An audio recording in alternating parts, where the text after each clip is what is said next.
अंदर के बादशाह, लहरों के शहंशाह, पीरों के पीर, हाजियों के हाजी, हजरत पीर हाजी अली को भी अल्लाह ने अपनी रहमत के खजाने में से चुन के ये हुक्म दिया कि वो हिंदुस्तान की सरजमी पे जात, मजहब और धर्म से आगे जाकर इंसानियत का पैगाम फैलाएं, इंसान को इंसान से प्यार करना सिखाएं। तारीख 15 दिसंबर 1429 ईस्वी बमुताबिक 21 रजब 850 हिजरी बुखारा शरीफ में अपने उसी नूर पीर हाजी अली को अल्लाह ने जाहिर कर दिया। आपका शजराए नसब तारीख में अपने दामन में कुछ यूँ रखा है। इमाम अली, उनके फर्जंद इमाम हुसैन, उनके फर्जंद इमाम अली ज़ैनुल आबदीन, उनके फर्जंद इमाम मोहम्मद बाकिर, उनके फर्जंद इमाम जाफर सादिक, उनके फर्जंद हजरत इस्माइल, उनके फर्जंद मोहम्मद, उनके फर्जंद इस्माइल सानी, उनके फर्जंद मोहम्मद मंसूर, उनके फर्जंद सैयद गालिब, उनके फर्जंद हजरत मुंतजिर बिल्लाह, उनके फर्जंद हजरत अहमद हादी, उनके फर्जंद सैयद हादी, उनके फर्जंद हुसैन नूर, उनके फर्जंद अली सलाम, उनके फर्जंद सैयद गालिब, उनके फर्जंद कबीरुद्दीन, उनके फर्जंद अली हुसैन, उनके फर्जंद हजरत कबीरुद्दीन सानी और उनके दो फर्जंद हुए। एक बड़ा बेटा जिनका नाम मोहम्मद और दूसरा छोटा बेटा जिनका नाम अली, जिसको आज भी जमाना समंदर का बादशाह, लहरों का शहंशाह पीर हाजी अली के नाम से सलाम करता है।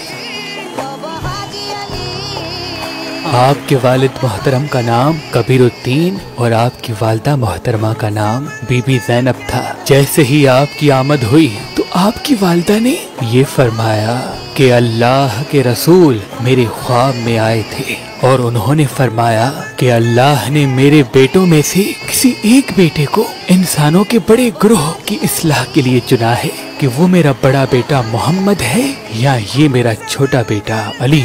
आपने इब्तिदाई तालीम अपने बाबा कबीरुद्दीन और अपनी वालदा बीबी ज़ैनब से लेना शुरू कर दी। आपकी वालदा मोहतरमा बार बार अल्लाह के रसूल के ख्वाब का जिक्र करके अपने बच्चों को बताती कि ए मोहम्मद, ए अली, तुम दोनों में से एक को अल्लाह के रसूल ने चुना है। याद रखना, सही और गलत में सिर्फ एक फर्क है।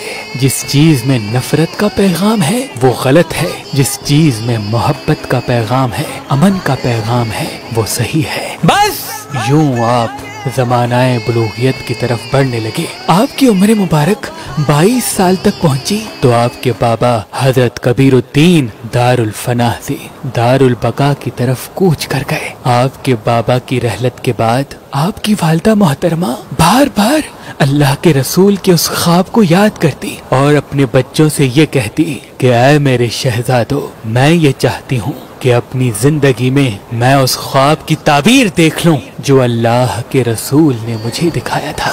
आप सारा सारा दिन अल्लाह की इबादत किया करते थे, तो वैसे ही आप अल्लाह की इबादत में मसरूफ थे कि आपने देखा जोर जोर से कोई औरत रो रही है। आप जैसे ही अपने मुबारक कदम लिए बाहर गए तो एक औरत को देखा जो रो रो के कहती है, ऐ अल्लाह के वली, मेरी मदद करें। मेरे हाथों में तेल था जो जमीन पे गिर गया। अब ना ही मेरे पास इतने पैसे हैं कि मैं दूसरा तेल ले सकूं और ना ही इतनी हिम्मत कि जाके अपने मियाँ के ताने सुन सकूं। बस जैसे ही आपने उस औरत की परेशानी को देखा, जमीन के पास आए और अपने हाथ को जमीन पे रख के जिसे ही निचोड़ा तो जमीन सारा तेल उगल के बाहर निकालने लगी। अल्लाह के वली पीर हाजी अली ने फरमाया, आए औरत, अपना तेल वापस ले और खुश होके अल्लाह का शुक्र कर। और यूं बुखारा में आपकी शोहरत दिन ब दिन बढ़ने लगी। इतनी देर में आपकी वालदा मोहतरमा के पास ये खबर पहुंची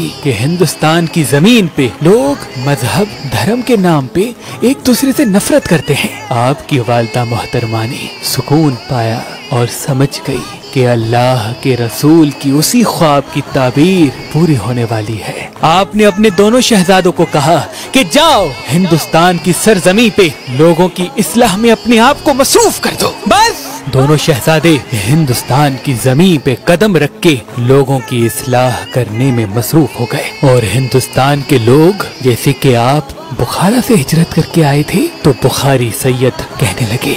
समरपन से जब आप तबलीग दीन करते करते मुंबई आ पहुँचे तो आपके बड़े भाई ने फरमाया, ऐ मेरे भाई हाजी अली, मैंने कल ख्वाब देखा और उस ख्वाब में इशारा था कि मैं तुम्हें छोड़ के वापस चला जाऊं। इतनी देर में बाबा हाजी अली मुस्कुरा के फरमाने लगे, हाँ मेरे बड़े भाई, मैंने भी यही ख्वाब देखा, बस हमारा साथ यहीं तक था। एक खत तहरीर किया और उसमें ये लिख दिया कि ऐ मेरी माँ, अपने बेटे हाजी अली का सलाम कबूल हो, और जो आपने ख्वाब देखा उसकी ताबीर अल्लाह ने आपको दिखा दी, और मुझे ये हुक्म मिल गया कि मैं यही रहूं और यहाँ के लोगों की इस्लाह करते करते अपने खालिक के हकीकी से जा मिलूं। और यूं दिन रात आप लोगों की इस्लाह करने लगे, लोगों को दर से इंसानियत, जात, मजहब, धर्म से उठ के एक दूसरे से प्यार करना सिखाते रहे। आपके पास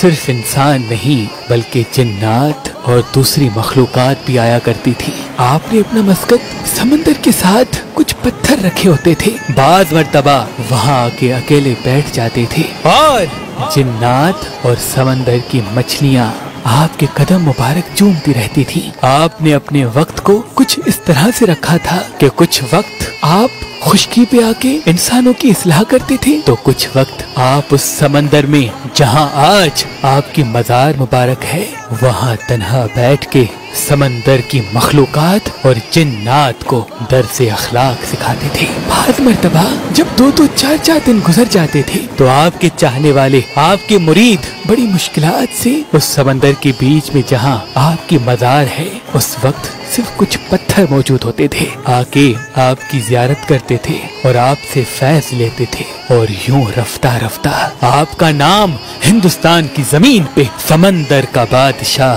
पढ़ने लगा। जिसकी जो परेशानी होती थी लोग आपस में कहते थे, जा समंदर वाले पीर को कह, अल्लाह तेरी मुराद पूरी करेगा। काफी साल आप लोगों को फैज, इल्म और अखलाक का दर्स देते रहे। आपकी उम्र मुबारक जब 85 साल की हुई तो आपने ये फरमाया, मुझे अल्लाह की तरफ से बुलावा आया है, अब मैं ज्यादा देर तुम्हारे साथ नहीं रहूंगा, लेकिन मेरा इल्म, मेरा फैज और मेरी शख्सियत कायम रहेगी। ये कहते रहे कि आपके मुरीद जो इंसान थे और जो समंदर में मछलियाँ थी या जो जिन्नात थे वो गमज़दा होने लगी। कुछ ही दिनों में आपने फरमाया, मैं चाहता हूँ कि मैं आखिरी वक्त में अल्लाह के घर और अल्लाह के रसूल के रोजे की जियारत करूँ। आपने हज का इरादा किया और समंदर के रास्ते से मक्का मदीना की तरफ रवाना हो गए। बस हज के बाद जैसे ही आपने अल्लाह के घर और अल्लाह के रसूल की जियारत की तो आपने ख्वाब में देखा कि अल्लाह के रसूल फरमाते हैं, ऐ हाजी अली, हमने तुम्हें हिंदुस्तान के लिए चुना है, जा तेरे जिस्म की मट्टी वहीं की है, जो मेरे पास आ नहीं सकते वो तेरी दरबार आकर मेरी खुशबू को महसूस करेंगे। जा हाजी अली, अपने वतन वापस चला जा।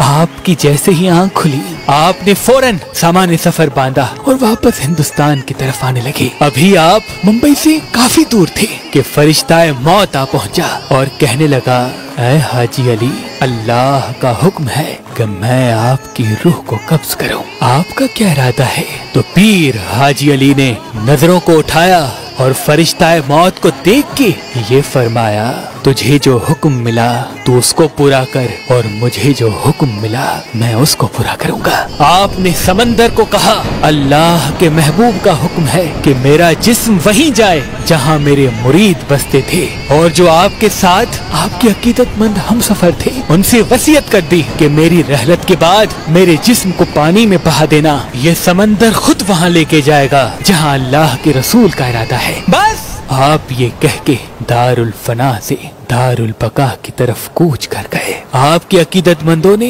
आपकी वसीयत पे अमल करते हुए आपके जिस्म मुबारक को समंदर के हवाले कर दिया, और समंदर ने और मछलियों ने और जिन्नात ने आपके मुबारक जिस्म को उठा के उसी जगह पे रख दिया जहां आप बैठ के लोगों की इस्लाह किया करते थे। आपके अकीदतमंद वहाँ आपकी याद में रोते रहे कि इतनी देर में उन्होंने देखा कि आपके जिस्म मुबारक को समंदर अपने कंधों पे उठा के उनकी तरफ लेके आ रहा है। बस वो करीब गए और देखा आपके कदम चूमे और आपको उसी जगह तदफीन कर दिया जहाँ आज आपका रोज़ाए मुबारक है।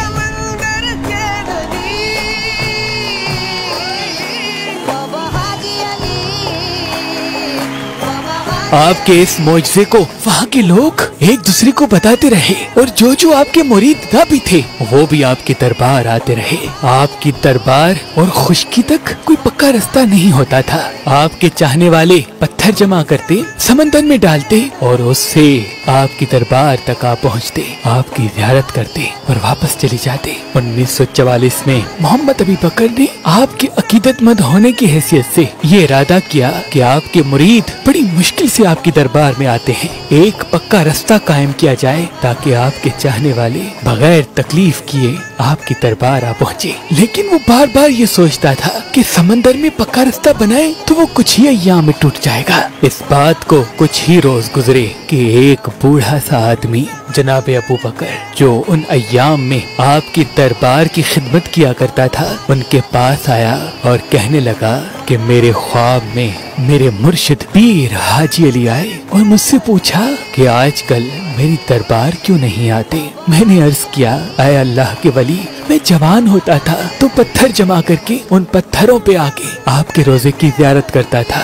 ऐ अल्लाह के वली, अब मैं बूढ़ा हो चुका हूँ और मेरे जिस्म में इतनी ताकत बाकी नहीं कि पत्थर जमा करके रास्ता बनाऊं। तो इतनी देर में उस बुजुर्ग ने ख्वाब में देखा कि पीर हाजी अली फरमाने लगे, जल्द ही एक पक्का रास्ता मेरी दरबार तक बनेगा और मेरे जो बूढ़े अकीदतमंद हैं, मेरे जो बीमार अकीदतमंद हैं, उनको मेरी दरबार में आने पर किसी जहमत का सामना नहीं करना पड़ेगा। तो उस बुजुर्ग ने कहा, ऐ अल्लाह के वली, समंदर में इतना पक्का रास्ता कैसे बनेगा, वो तो टूट जाएगा। तो आपने फरमाया, इस रास्ते की हिफाजत समंदर खुद करेगा। बस जैसे ही ये बात आपके उस मुजाविर अबू बकर ने सुनी तो उनको इजाजत मिल गई और उन्होंने समझ लिया कि रास्ता बनाना हमारा काम है और उस रास्ते की हिफाजत करना पीर हाजी अली का काम है। और फिर खुशकी से लेके समंदर में आपकी दरबार तक एक पक्का रास्ता कायम किया गया और वो रास्ता आज भी कायम है। हजारों आपके अकीदतमंद आपकी ज़ियारत करने के लिए, आपकी दहलीज चूमने के लिए समंदर में उतरते हैं और आपकी ज़ियारत करके अल्लाह से आपके सदके अपनी दुआएं तलब करते हैं। सैकड़ों मर्तबा तूफान लगते हैं, साथ वाली इमारतें टूट जाती हैं, लेकिन ना उस रास्ते को कोई नुकसान पहुंचता है और ना ही आपकी दरबार को।